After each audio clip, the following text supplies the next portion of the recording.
Back to my channel, and now let's work on the right hand elevation of this object. As you can see it here, so that means we are looking at the object in this direction, here.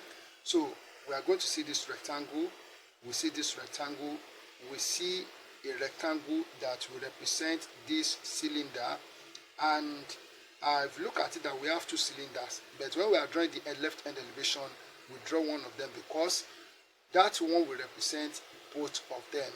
Okay, so let's take note of that. So this hole will be hidden from us in this rectangle that we are going to draw. Okay, so let's start. So we are looking at it in this direction, the right side, like this.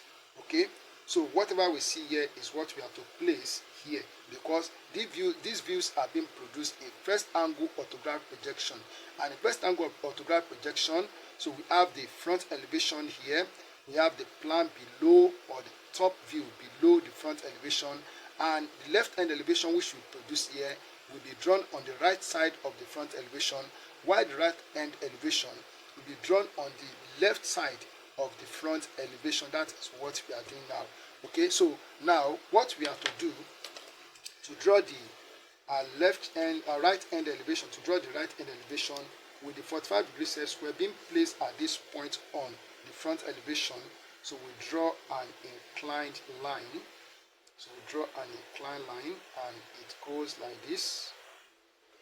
Okay, so it goes like this. Then I need to extend this horizontal line.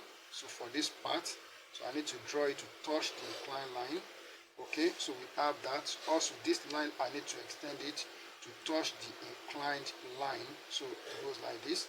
Now, whatever these lines, horizontal lines that we drew out of the plan, touch this inclined line, we have to draw vertical lines.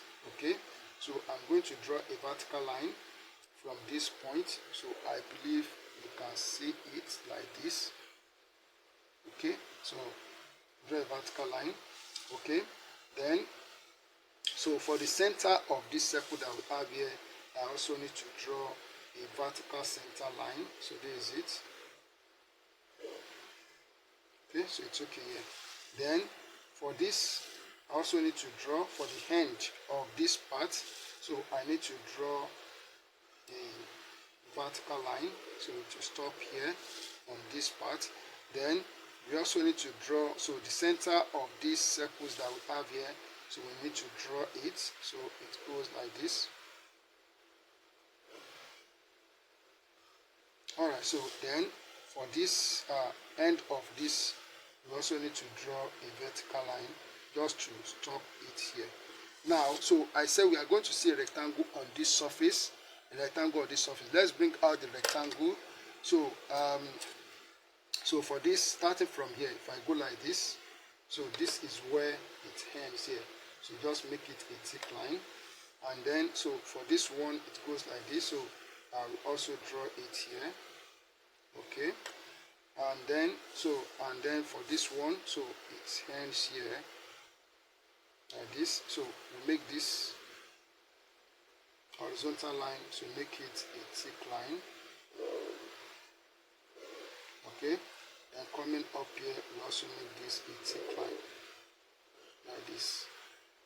Alright, so and then for the cylindrical part that we have here, so I'll just come up here and take the measurement.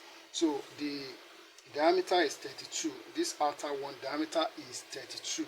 So I will take 16 millimeters to the left side, 16 millimeters to the left side, and 16 millimeters to the right side.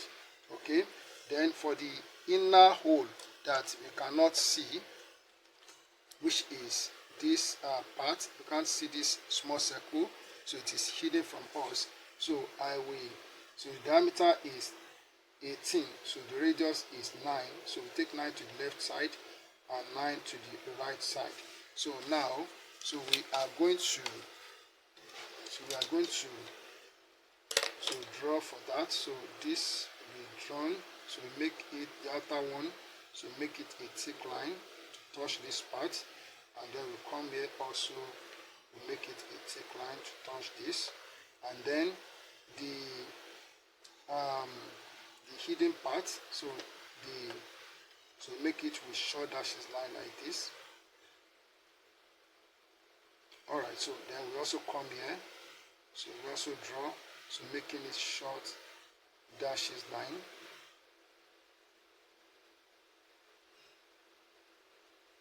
Alright, so we have done that. So then, so this top part, we have to make it a thick line.